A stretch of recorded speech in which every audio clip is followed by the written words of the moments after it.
Subscribe करें और bell दबाएं ताकि कोई खबर रह न जाए।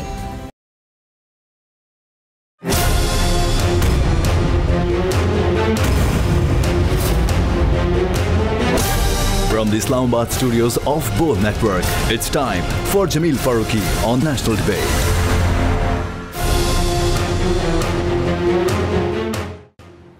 Good evening. Welcome to National Debate.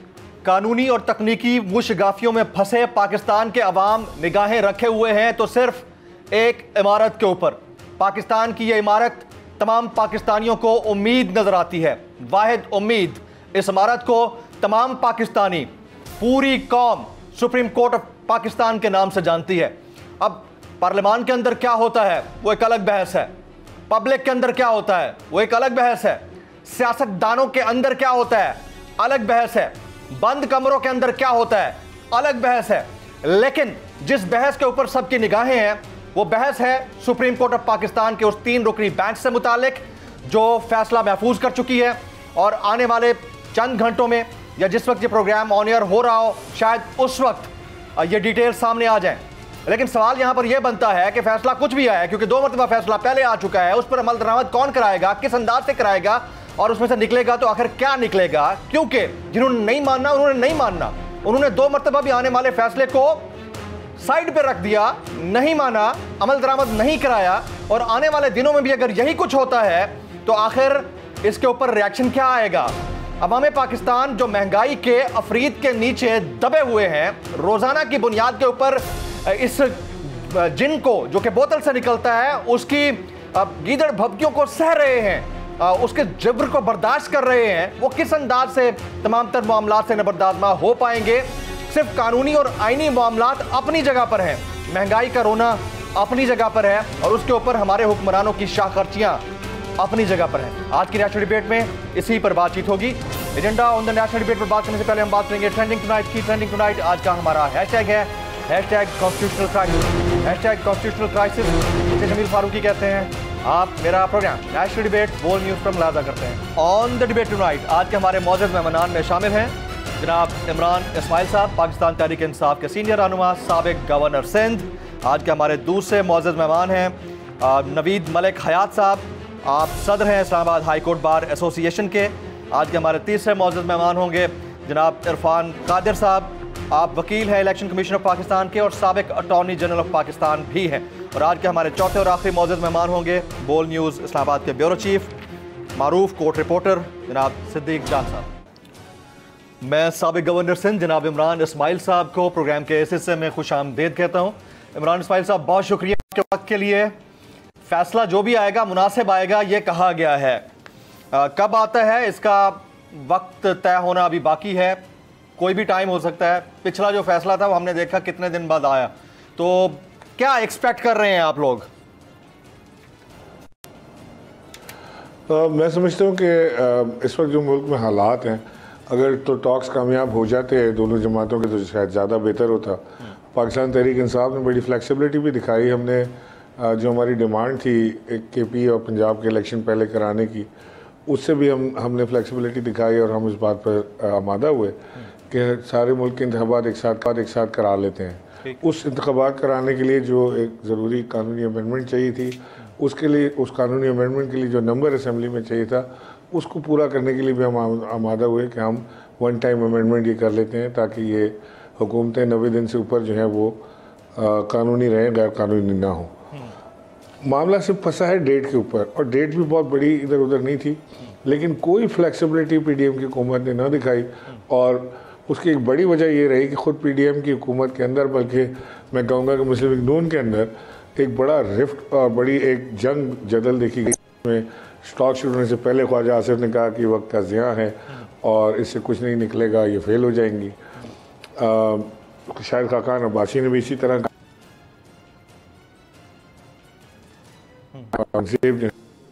उन्होंने तो जजों को निशाने पर रखा इस सारी टॉक्स के दौरान और उन्हें नाम ले लेकर सुप्रीम कोर्ट के जजों को उनकी तज़ीक़ की, उनका मजाक उड़ाया, तमस्खुर उड़ाया और उनकी तजलील भी की गई।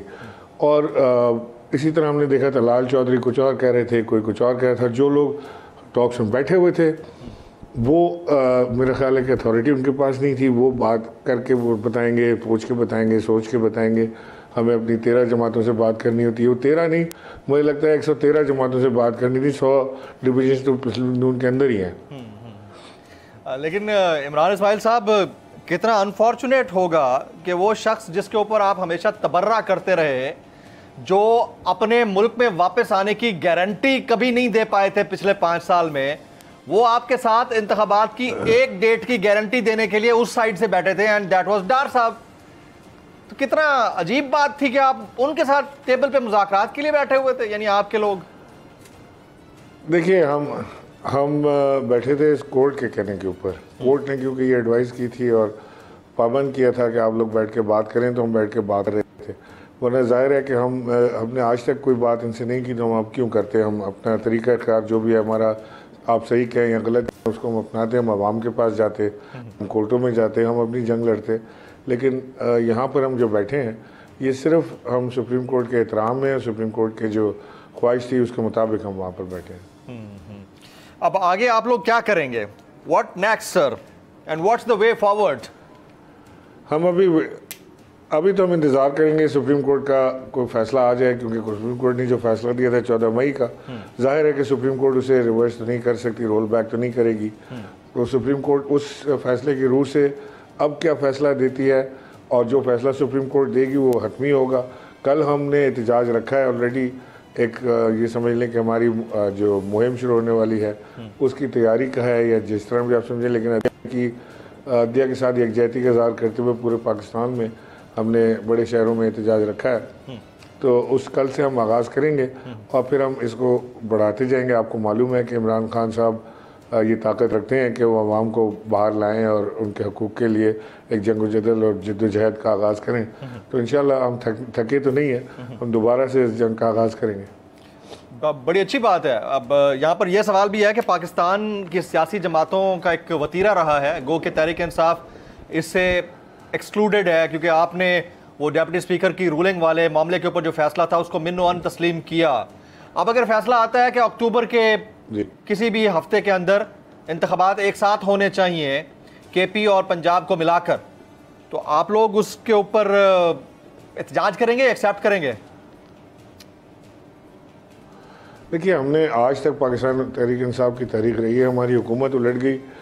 हम फैसले को दिल से नहीं तस्लीम करते थे, लेकिन हमने कभी कोर्ट की तजलील नहीं की और हमने कभी फैसलों की तजलील नहीं की। हमने तनकीद ज़रूर की होगी फैसलों के ऊपर, हम आपके टॉक शोज़ में बैठ के बात ज़रूर कर सकते हैं। आज तक हम इस बात को कहते हैं कि रात के 12 बजे कोर्ट खोलने की ज़रूरत नहीं थी, लेकिन हमने कभी तजलील नहीं की कोर्ट्स की। तो जब भी फैसला आएगा, पाकिस्तान तहरीक इंसाफ पहले भी फैसलों का एहतराम करती रही है, आगे भी एहतराम करेगी। फैसला आ जाता है, फैसला इस तरह का आता है कि किसी एक शख्स को नाअहल कर दिया जाए तौहीन अदालत में, और फिर उसके बाद जो है इंतखाबात 14 मई की जगह 2-4 दिन आगे करके कराए जाए। लेकिन इस मुल्क के अंदर अगर फैसले मानने ही होते तो अप्रैल वाला मान लेते या 14 मई वाला मान लेते। अगलों ने तो कसम खा रखी है कि उन्होंने नहीं मानना है। जब उन्होंने नहीं मानना है तो ये भी तो ज़रूरी नहीं है कि अगला फैसला भी वो मान लें, या जो इंस्ट्रक्शंस डायरेक्शंस आए सुप्रीम कोर्ट की वो मान लें। अगर गवर्नमेंट वो नहीं मानती और इलेक्शन की तरफ जाने के लिए विलिंग नहीं है, देन इमरान साहब एक बात तो ये समझ लें कि वो इंस्ट्रक्शंस और डिक्टेशन जो हैं वो सुप्रीम कोर्ट की नहीं मानते, लेकिन मानते हैं। और दूसरी बात ये है कि ये जो ख्वाहिश है ना इमरान खान को डिस्क्वालीफाई करने की, जो आपने कहा कि एक शख्स को डिस्क्वालीफाई कर दिया जाता है। नहीं, मैं अभी खान साहब के ऊपर नहीं आया। No, I was talking about Shehbaz Sharif साहब एंड हिज कैबिनेट। हो सकता है, देखें, जाहिर है कि एक वायलेशन तो हुई है, हुक्म नहीं माना गया। बहुत मुमकिन है जी। हाँ जी, मैं उसकी बात कर रहा हूँ। वो बहुत मुमकिन है, बिकॉज वायलेशन हुई है और बड़ी डिलिबरेट वायलेशन हुई है जी, बड़ी बोल्ड वायलेशन हुई है, और मतलब खुल के वो सामने खड़े हुए हैं कोर्ट के। तो ये तो बहुत मुमकिन है कि ये हो सके काम।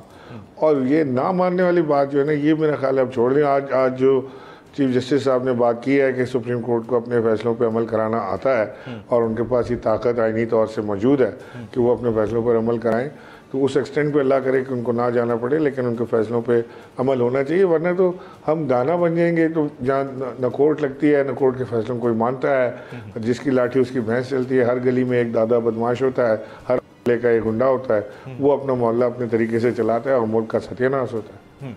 ये आपने कहा ना ना मानने वाली बात आप छोड़ दें, मैं इसलिए कह रहा हूं कि पिछले 13 महीने से तो ना मानने वाली बात ही चल रही है, मानने वाली तो कोई बात नहीं चल रही है, और हम सब विटनेस कर रहे हैं कि ना मानने वाली बात चल रही है। तो फिर उसमें तो सवाल उसी से रिलेटेड है ना सर। नहीं, बिल्कुल ठीक है, आपका सवाल अपनी जगह बिल्कुल ठीक है, लेकिन मैं कह रहा हूँ कि ये दुआ करें कि सुप्रीम कोर्ट को अपने पावर्स एक्सरसाइज करने की ज़रूरत ना पड़े अपने फैसलों पर अमल दरामद करने के लिए, क्योंकि वो फिर एक बड़ा सख्ती वाला रास्ता है और वो सुप्रीम कोर्ट के पास वो रास्ता मौजूद है कि अगर हुकूमत वक्त जो है वो सुप्रीम कोर्ट के फैसलों से इनकारी हो और वो कोर्ट्स की बेउर्मती पर उतरी भी हो, तो वो उसके बाद सुप्रीम कोर्ट के पास ऐसे हथियार कह लें या इख्तियारात कह लें उनके पास मौजूद हैं कि वो अपने फैसलों पर अमल करवा सकें। वो आर्मी के थ्रू करवा सकते हैं, वो एयरफोर्स के थ्रू करवा सकते हैं, वो जिसको चाहें आवाज़ दे के बुला सकते हैं टू हेल्प सुप्रीम कोर्ट, और उनके ऊपर पाबंदी वो करें। ये नहीं हो सकता कि सुप्रीम कोर्ट के फैसलों को आप रद्दी में टोकरी में फेंकते चले जाएं और सुप्रीम कोर्ट आराम से बैठ के देखती रहे। मेरा ख्याल है कि अगर ये टॉक्स कामयाब हो जाती तो ये मुल्क के लिए और सबके लिए बहुत अच्छा होता, लेकिन अगर ये कामयाब नहीं होती हैं तो सुप्रीम कोर्ट का जो फैसला है वो मनवन सबको तस्लीम कराना पड़ेगा, और पाकिस्तान तहरीक इंसाफ अपनी जद्दोजहद इंसाफ के असूल के लिए सुप्रीम कोर्ट के साथ यकजहती के लिए उसको बढ़ाएगी और बड़ी उसमें क्वांटम में जो है हम लोगों को सड़कों पर लाएंगे और हम एक बड़ी मुहिम चलाएंगे। राइट, आपने कहा टॉक्स कामयाब हो जाती हैं, मुज़ाकरात की आप बात कर रहे हैं, क्या ये बिल्कुल ख़त्म हो गए हैं या इसमें लचक है कि एक और दौर या चंद और अदवार हो सकते हैं मुज़ाकरात के? गो के निकलना कुछ नहीं, लेकिन फिर भी अभी इसमें एक गुंजाइश बाकी है। आज मुस्लिम लीग नून ने कोर्ट में लचक दिखाई है, उन्होंने कोर्ट से सदा की है कि 2 दिन उनको और दिए जाएं टॉक्स के लिए। तो अभी कोर्ट का जो फैसला आएगा उस पर डिपेंड करता है कि वो क्या है, लेकिन जो मुझे फीडबैक फवाद चौधरी से, शाह महमूद कुरैशी से मैंने सुनी है बात, या बैरिस्टर अली जफर से, तो मुझे लगता ये है कि उनकी नीयत नहीं है ये काम करने की। ये बात शाह महमूद कुरैशी साहब ने भी मुझे कही और बाकी दोनों उन्होंने ये कहा कि उनकी इंटेंट यानी गवर्नमेंट की इंटेंट नहीं है टॉक्स के अंदर जाने की या उसमें से कुछ निकालने की, ये कह रहे हैं आप? बिल्कुल राइट। आपने ये भी कहा कि थोड़ा सा लचक का मुजाहरा किया गया। लचक का मुजाहरा तो आप ये देखें कि जब भी सुप्रीम कोर्ट के अंदर प्रोसीडिंग्स हुई हैं, आपके जो वजीर कानून है वहां जाते हैं तो उनकी टोन कुछ और होती है, जब पार्लियामान में बोलते हैं टोन कुछ और होती है। इनके 2 फेसेस नजर आते हैं, सुप्रीम कोर्ट के अंदर कुछ और उधर कुछ और। तो क्या किसी ने राब्ता किया है कि जिसकी वजह से आप ये कह रहे हैं कि एक और दौर हो सकता है? आपने मीडिया में इनकी टोन नहीं सुनी, वो एक और ही टोन है इनकी। सुप्रीम कोर्ट में और है, वो टोन नहीं है सर, वो सायरन है, वो सायरन है, वो सीधा जो है ना वो झटका है। इधर भड़कें लगाते हैं, उधर पैर पकड़ते हैं, ये तो इनका यही हिसाब किताब है। जब कोर्ट पूछती है कि जी आपने इंटरेस्ट ही नहीं, आप हमें माननी नहीं जी, ये तो मीडिया ने गलत खबरें चलाई हैं, हमने तो ऐसा कहा ही नहीं, आप तो हमारे माई बाप हैं। तो आप फिर पार्लियामेंट में जाके तकरीर करते हैं कि जजों को यहाँ पार्लियामेंट में बुलाया जाए और उनका एहतसाब किया जाए। अजीब तमाशा है कि एक शख्स जो खुद इस मुल्क से मफरूर है, जो भागा हुआ है मुल्क से, एब्सकॉन्डर है, सजा याफ्ता है, वो वहाँ से बैठ के बता रहा है कि कौन से जज होने चाहिए बेंच में और कौन से नहीं होने चाहिए। कमाल है, मतलब मैं तो हैरान हूँ, मैंने कभी ज़िंदगी में ऐसा नहीं देखा। हमने तो जो माफियाज की हिस्ट्री पढ़ी है उसमें भी ऐसा नहीं होता। वो तो कोर्ट को बम से उड़ा सकते हैं, लेकिन ये उन्होंने कभी नहीं किया कि अपनी मर्जी के जज से फैसला करें। राइट। अच्छा इमरान साहब, आप अभी कह रहे थे ना कि लचक का मुजाहरा सुप्रीम कोर्ट के अंदर, गुफ्तगू, वो सब अपनी जगह पर, क्या वाकईतन इन एक्चुअल दोबारा किसी ने राब्ता किया है? आपके जो कमेटी के मेंबर्स हैं जो कि मुज़ाकरात के लिए मुख्तस हुए थे, अली जफर साहब हो गए, कुरैशी साहब हो गए, या फिर फवाद चौधरी साहब, किसी से राब्ता किया गया है अगले दौर के लिए? मुझे नहीं है। फवाद चौधरी तो अभी मेरे साथ थे, 5 मिनट पहले तक मेरे साथ थे। क्या कहते हैं? और उनसे मैंने यही सवाल किया था, तो उन्होंने कहा मुझसे किसी ने राब्ता नहीं किया, और अगर कोई शाह महमूद से भी करेगा या अली जफ़र से भी करेगा तो ज़ाहिर है कि मैं क्योंकि कमेटी में हूँ तो मुझे फौरी तौर से पता लग जाएगा। तो मैं समझ रहा हूँ, मेरी दानिश में ये बात नहीं है कि किसी ने रब्ता किया, मैं नहीं समझता कि वो रब्ता हुआ अब तक। फिल वक्त यानी सिर्फ कोर्ट रूम के अंदर गुफ्तगू की हद तक लचक है, रब्ता किसी ने नहीं किया है।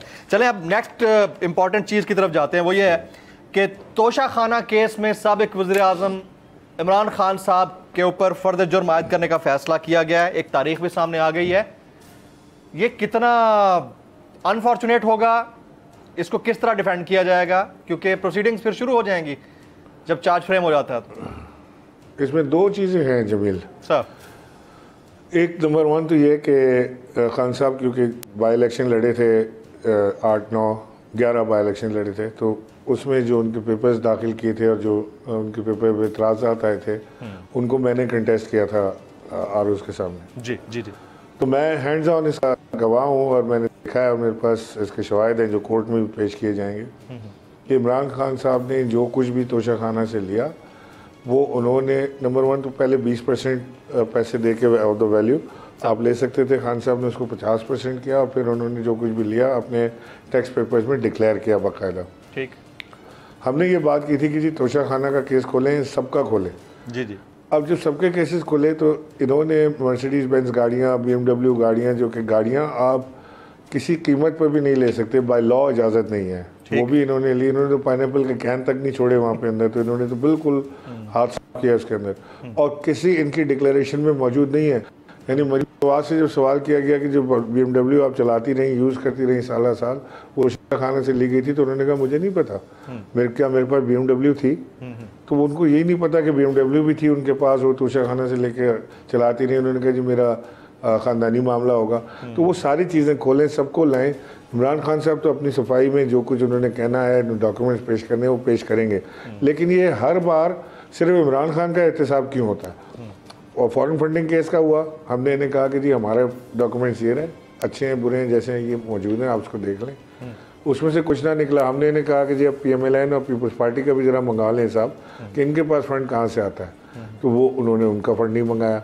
सो इलेक्शन कमीशन तो इस वक्त एक इंतहाई मुतसिब अंदाज में वो तासुब के साथ वो चल रहा है और ख़ास वो PDM हुकूमत का अरकारा मोहरा बना हुआ है ये काम करने के लिए। इंशाल्लाह ये केस शुरू हो जाएगा जल्द, तो इसके बाद हम ये सारी चीज़ें कोर्ट में पेश कर देंगे। लेकिन साथ में मेरी कोर्ट से ये इस्तदा है, मेरी मौजूद जजों से ये इस्तदा है कि इस चीज़ को भी ज़रूर देखें कि सिर्फ इमरान खान क्यों, बाकी लोगों का भी तो खोलें ना हिसाब, देखें ज़रा, कौम को पता चले कि किसने चोरी की है, क्या इमरान खान ने चोरी की है, नवाज शरीफ ने की है या जरदारी ने की है, पता चले, खोलें साहब, सबका पता लग जाएगा। Very right. इमरान इस्माइल साहब, आप लॉन्ग मार्च करने जा रहे हैं बाय एनी मीन्स? इंतखाबात तो नहीं होते, नजर नहीं आ रहे, तय नहीं हुई है, लेकिन पॉसिबिलिटी बहुत है, इसकी पॉसिबिलिटी बहुत है। और ये जो निगरान हुकूमतें इस वक्त मौजूद हैं KPK और पंजाब के अंदर, इनका क्या कॉन्स्टिट्यूशनल स्टेटस है? आप लोगों ने एक्सेप्ट कर लिया इनको? नहीं, बिल्कुल नहीं एक्सेप्ट किया। इनका कॉन्स्टिट्यूशनल स्टेटस है ही नहीं। ये 14 तारीख गुजर जाने दें, इसके बाद हम देखते हैं। कोर्ट्स भी मेरा ख्याल है कि 14 तारीख से आगे नहीं जाए, 14 तारीख के ऊपर 15 तारीख को कोर्ट्स को स्टर्न एक्शन इसके ऊपर ज़रूर लेगी, जो मैंने आपसे कहा कि वज़ीर-ए-आज़म और काबीना की डिस्क्वालिफिकेशन की सूरत में हो सकती है। एक लास्ट सवाल सर, बिलावल भुट्टो जरदारी साहब, उनके मुताबिक उनकी हेड मनी लगी थी इंडिया से और खुदा ना ख्वास्ता उनको नुकसान पहुंच सकता था भारत से, तो गोवा में मौजूद हैं और बड़ी इंपॉर्टेंट आज मीडिया टॉक की है। आपको लगता है कि कोई नेक्स्ट प्रोजेक्ट पे काम हो रहा है बिलावल साहब को लेकर? देखिए, बिलावल गोवा क्योंकि इंतहाई एक सुना है मैंने कि खूबसूरत जगह है और एक रिसोर्ट है, तो बिलावल का जो शौक़ है दुनिया देखने का, around the world in 80 days, क्योंकि 80 दौरे वो कर चुके हैं और पाकिस्तान की इस वक्त इस पतली हालत में वो एयरफोर्स 1 लेके घूम रहे हैं, अयाशी कर रहे हैं, तो उनको गोवा देखने का भी हक़ था और वो गोवा देख रहे हैं इस वक्त, बड़े गौर से देख रहे हैं कि जब भी उनकी हुकूमत आएगी, वैसे तो उनकी हुकूमत पिछले 15 साल से है और कोस्टल लाइन पे ही है और उन्होंने कुछ ना किया, तो अब वो गोवा में क्या कर लेंगे। लेकिन मैं समझता हूँ कि टोटल वेस्ट और ना इनके पास कोई है हिंदुस्तान से ताल्लुकात की, ना अभी कोई बातचीत शुरू हुई है, ना कोई बायलैटरल हमारी रिलेशनशिप। आपकी नज़र में this is in actual the wastage of time. Very right जनाब इमरान इस्माइल साहब, साबिक गवर्नर हमारे साथ मौजूद थे, आपने एक्सक्लूसिवली वक्त निकाला, आपका बहुत बहुत शुक्रिया। ख़वातीन हज़रात, एक ब्रेक के बाद जब वापस आएंगे हमारे साथ कुछ माहिरीन आइन और कानून मौजूद होंगे और हुकूमत से वाबस्ता कुछ लोग भी। ज़रूरी है पूछना उनसे कि वो क्या सोच रहे हैं, उनके कैंप में क्या चल रहा है। After this break.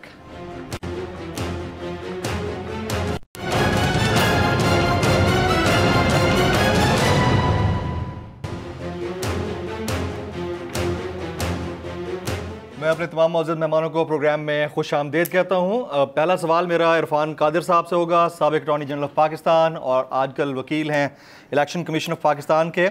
Irfan Qadir साहब, बहुत शुक्रिया आपके वक्त के लिए। क्या फ़ैसला मुतवक्के है सर सुप्रीम कोर्ट की जानिब से इलेक्शन एक ही रोज़ कराए जाने के ऊपर? देखिए, वो तो फैसला दे चुके हैं चीफ जस्टिस। उन्होंने तो कहा है 14 तारीख को इलेक्शन होने चाहिए, 14 मई को।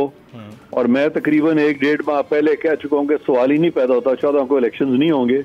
और सुप्रीम कोर्ट ने एक गलत ऑर्डर किया है और अब चीफ जस्टिस जो है बंद गली में आके फंस गए हैं। गलत ऑर्डर कैसे किया है इरफान कादिर साहब? हाँ, ये मैं आपको बताता हूँ जी। मुझे आप बताएं, आपने पाकिस्तान का आइन पढ़ा हुआ है? बिल्कुल पढ़ा हुआ है सर। ठीक है ना। पाकिस्तान की आइन की कौन सी शिक है जहाँ पे लिखा हुआ है कि सुप्रीम कोर्ट डेट देगा इलेक्शन का? नहीं, पाकिस्तान के आइन में ये तो लिखा हुआ है ना कि 90 दिन के अंदर अंदर इलेक्शन कराने, जब असेंबली तहलील हो जाए। 90 दिन में तो हो ही नहीं रहे, 90 दिन में तो हो ही नहीं रहे यार। आप देखें, 90 दिन में तो हो ही नहीं रहे, खत्म हो गई बात। तो 90 दिन में करा देते ना सर। अगर नहीं हो रहे उसमें भी तो हुकूमत की मुआवनत ना होने की वजह से हुआ है ना। हुकूमत को छोड़े, सुप्रीम कोर्ट कराएगी इलेक्शन, ये लिखा हुआ है आइन में, इलेक्शन एक्ट में ये लिखा हुआ है। इतना आसान सा ये केस है, इन्होंने खामखा उलझा दिया है चंद जजों ने। हुकूमत ने नहीं उलझाया इसको? बिल्कुल नहीं। इलेक्शन कमीशन ने नहीं उलझाया? बिल्कुल भी नहीं, किसी ने नहीं उलझाया। सुप्रीम कोर्ट ने उलझा दिया है। 90 दिन में कराया भी नहीं है और डेट खुद दे दिया है, जो कि ये ना कानून के तहत दे सकते हैं। इलेक्शन एक्ट में भी सुप्रीम कोर्ट का कोई रोल नहीं है, आईन पाकिस्तान में भी इनका कोई रोल नहीं है। मैं हैरान हो रहा हूँ कि ये इतनी सिंपल सी बात है। आप सारी किताबें खोल के मुझे दिखा दें। इरफान कादिर साहब, इंतहाई एहतराम के साथ ये बताइए कि डेप्यूटी स्पीकर की रूलिंग के ऊपर फैसला आना वो दुरुस्त था, लेकिन सुप्रीम कोर्ट ऑफ पाकिस्तान इंतखाबात के हवाले से डेट नहीं दे सकती, इसको आप गलत कहते हैं? हाँ, डेप्टी स्पीकर की रूलिंग आपको समझ ही नहीं आई। डेप्टी स्पीकर की रूलिंग तो इसलिए वो सुप्रीम कोर्ट उसमें साथ खड़ा था कि सारी पार्लियामान उसकी रूलिंग के साथ थी। वहां माइनॉरिटी नहीं थी, वो मेजॉरिटी थी। उस वक्त डेप्टी स्पीकर के खिलाफ मेजॉरिटी खड़ी थी पार्लियामान की। सुप्रीम कोर्ट पार्लियामान के साथ खड़ा था। अब भी पार्लियामान सुप्रीम कोर्ट के साथ खड़ी है, 4 जजेस के साथ खड़ी है, 3 के साथ कोई नहीं खड़ा हुआ। और ये 3 जो है, ये आइन के भी खिलाफ फैसला दिया इन्होंने और कानून के भी खिलाफ फैसला दिया। तो फैसला तो 3-2 का नहीं, आप 4 कैसे कह सकते हैं यार? सुप्रीम कोर्ट के जज कह रहे हैं ना कि 4-3 का है। आपने वो फैसले पढ़े नहीं है? मैंने सब कुछ पढ़ा सर, सबके इख्तलाफी नोट मैंने पढ़ लिए हैं। लेकिन मुल्क के जो चीफ जस्टिस है, मैंने नहीं कहा, मुल्क के जो चीफ जस्टिस है उससे मुतालिक आप कह रहे हैं कि वो बंद गली में चले गए। तो मुल्क के चीफ जस्टिस का कोई एहतराम भी तो होता है ना सर। आप उनको और फंसाएंगे? नहीं, मैं नहीं फंसा रहा। दिया सर ने बेचारे को। अच्छा, अब इलेक्शन नहीं होंगे 14 मई को, आप ये कह रहे हैं, दोबारा से कह रहे हैं कि इलेक्शन नहीं पैदा होता। मैं बहुत कई दफा कह चुका हूँ, इलेक्शन 8 अक्टूबर को भी नहीं होंगे। इलेक्शन 14 को, इलेक्शन 8 अक्टूबर को भी नहीं होंगे। देखें, मुझे गैब का इल्म नहीं है, लेकिन इतनी मुझे समझ है कि 14 को नहीं होंगे। 14 मई को सवाल ही नहीं पैदा। सर, आपको गायब का इल्म तो नहीं है, लेकिन आप वकील हैं इलेक्शन कमीशन के, आपको लगता है कि इलेक्शन अक्टूबर में होंगे?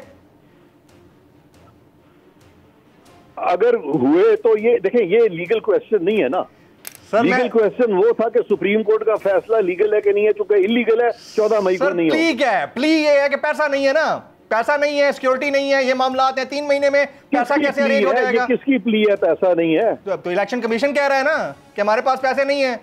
यही जवाब, यही उधर दिया है ना सुप्रीम कोर्ट में। No, I never said it.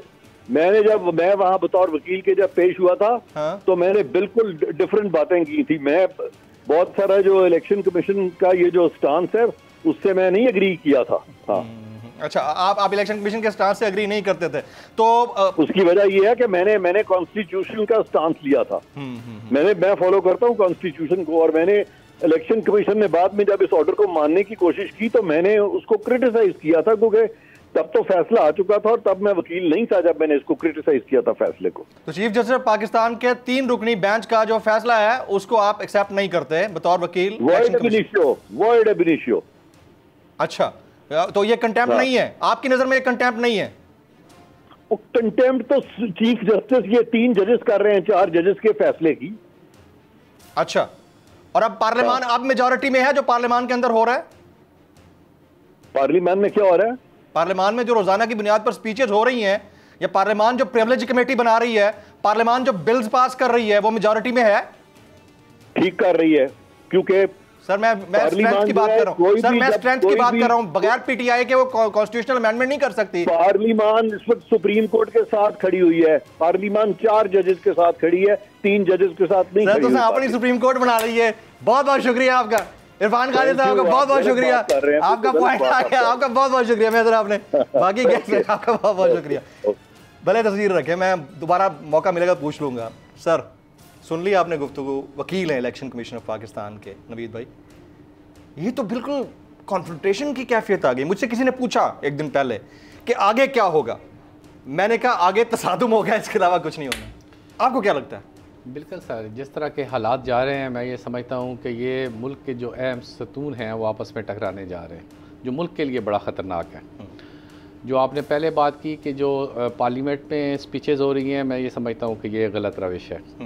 Parliament में इस तरह के स्पीचेस करके सुप्रीम कोर्ट की बेतौकीरी करना, हॉनरेबल जजेस के किरदार कुशी करना या इस तरह के मामलात करना, मैं नहीं समझता हूँ कि ये कोई ऐसा इक़दाम है।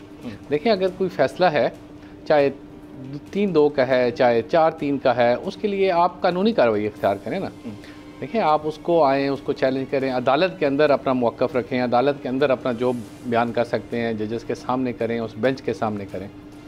लेकिन ये जो तरीका है कि आप वहाँ पे जाके स्पीचेस करेंगे इनके खिलाफ और ऑनरेबल कोर्ट रूम के अंदर कुछ और बोलते हैं, और कोर्ट रूम के अंदर कुछ आके कुछ और कहेंगे, तो मैं ये समझता हूँ कि इससे गलतफहमियाँ भी ज़्यादा बढ़ रही हैं और इससे हालात भी ख़राबी की तरफ जा रहे हैं। बतौर वकील इलेक्शन कमीशन ये कहना 1.5 महीना पहले से कि 14 मई को कोई नहीं होने इंतखाबात, सर आके देख लो सीनियर कोई नहीं। वो कहते हैं कि 8 अक्टूबर को भी मैं जो है ना, मैं कोई वो ज्योतिषी नहीं हूँ, लेकिन नहीं होंगे।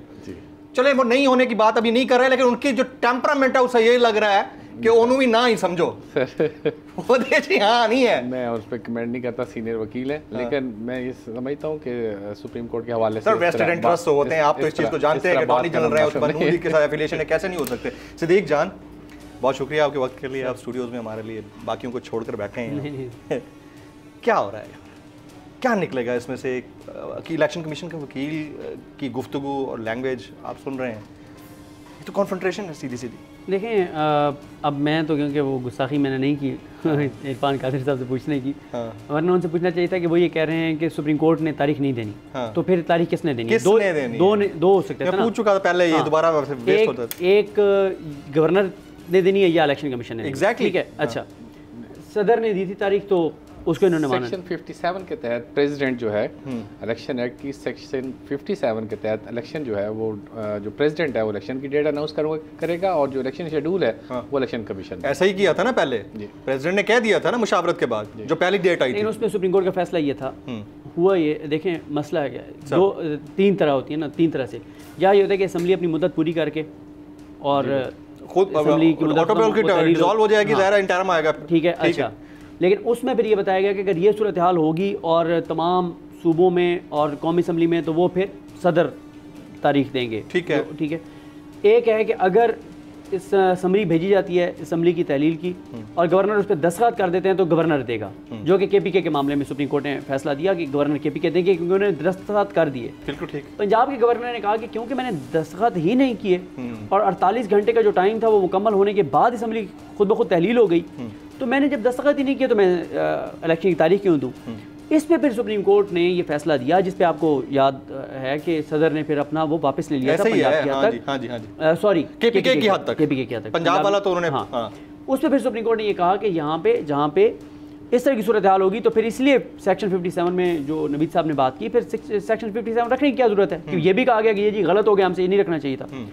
अब बात यह है कि अगर सबकी बात मान ली जाए तो गवर्नर ने देनी है या इलेक्शन कमीशन ने देनी है? इलेक्शन कमीशन ने कहा कि हमारा कोई इख्तियार नहीं है, गवर्नर का मैं देता नहीं हूँ। कौन? फिर किसके पास जाना है? और गवर्नर कहता है कि जिसके पास पावर्स है ना वो करा सकता है इलेक्शन। कल केपीके के गवर्नर हमारे साथ थे, वो तो मैंने 2 सवाल किए, मेरे साथ बाकायदा धमकियां दी हैं उन्होंने मुझे नेशनल टेलीविजन के ऊपर। कहते हैं आप लोग भी सड़कों में, आप फ्री को इस तरह से सवाल कर रहे हो, आप भी सड़कों पे आ जाओगे एक दिन, हमें पता है, यानी फारिग हो जाओगे नौकरी से।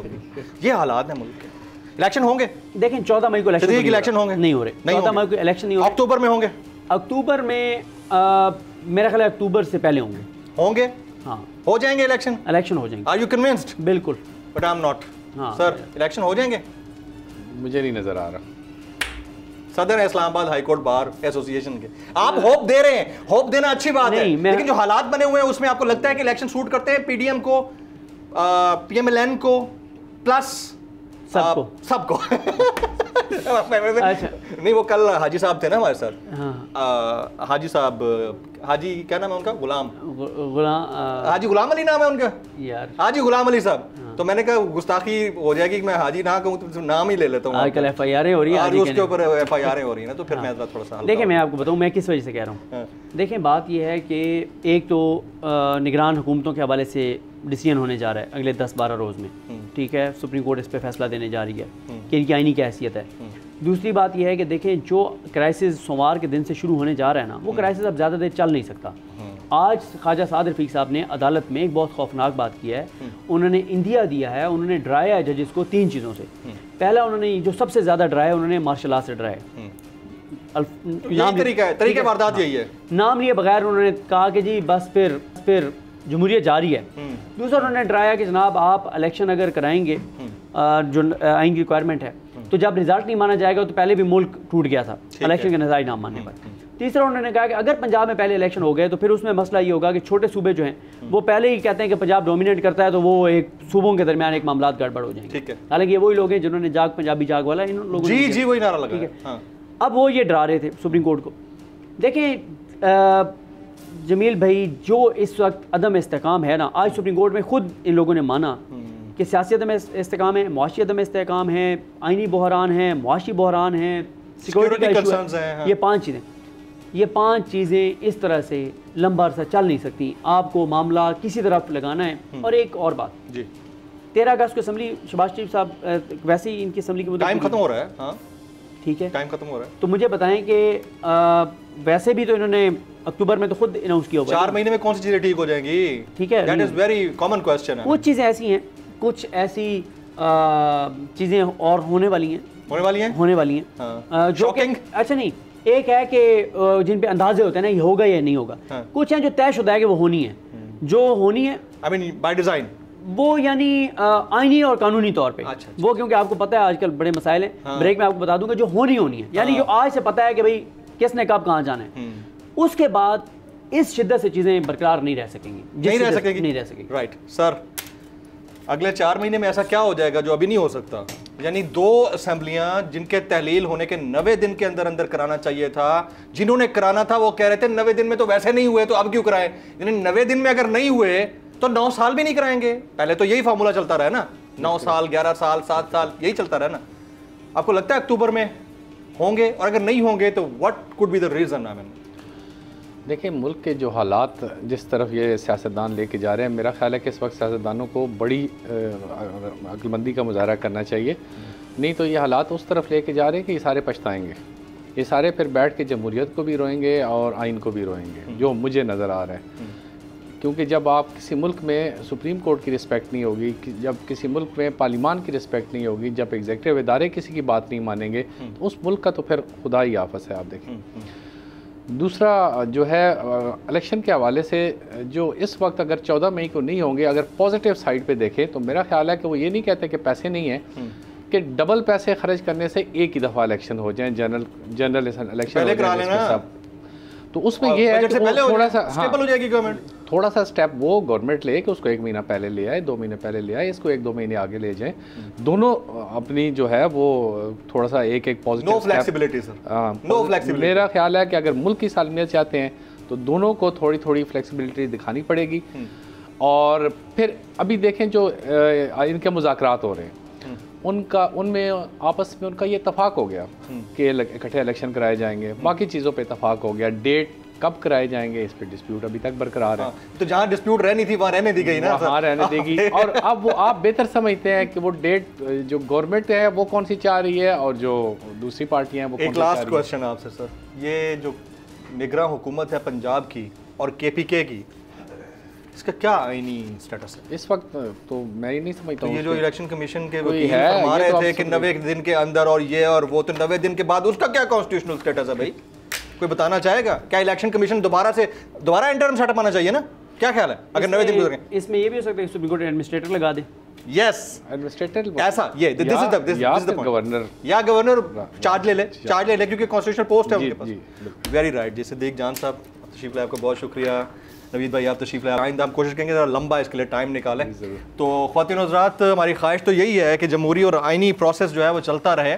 ड्यू पॉलिटिकल प्रोसेस की बात की जाती है, अपेरेंट बादियों नज़र में वही चल रहा है, लेकिन जो हालात हैं उसको अगर 6 महीने पहले कोई प्रिडिक्ट करके या एनालाइज करके बता रहा है कि नहीं होगा, तो फिर समझिए कि कुछ ना कुछ लकूनाज हैं जिसको मद्देनज़र रखते हुए एनालिस्ट भी वही बात करते हैं जो ना होने की तरफ जा रही होती है। अल्लाह इस मुल्क के लिए जो करे बेहतर करे। नेशनल डिबेट से इतना ही। जमील फारूकी को याद दीजिएगा।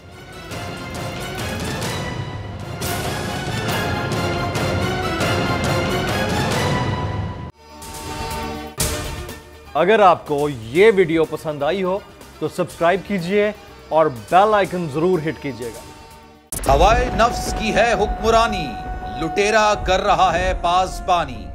बोल न्यूज के मार्केटिंग हेड आकाश राम ताहा लापता, तफ्तीशी इदारे जवाब देने से कासिर। अहले खाना परेशान, बेटे की जुदाई में माँ गम से निढाल। जो बच्चों हिंदू पर आए थे जो को पाकिस्तानी, मुझे मेहरबानी करे पंहिंजो आकाश वापस कयो। अमेरिकी सेनेट में कांग्रेसमैन की आकाश राम के अगवा के खिलाफ पुरजोर मुजम्मत। And I, of course, have been concerned about some of the terrible disappearances, some of the abuses of human rights in Pakistan. United nation ने भी आकाश राम की बाजियाबी के लिए मौसर इकदामात उठाने का इंदिया दे दिया। मुश्किल की इस घड़ी में आलमी मीडिया समेत इंडियन मीडिया भी चीख चीख कर आकाश राम की बाजियाबी के लिए आवाज उठा रहा है। आलमी सहाफती तंजीम और इंसानी हुकूक की आलमी तंजीमों की भी आकाश राम के अगवा की मुजम्मत। उफ क्या जुल्म है, बोल इंसाफ का मुंतजिर। सब्सक्राइब करें और बेल दबाएं ताकि कोई खबर रह न जाए।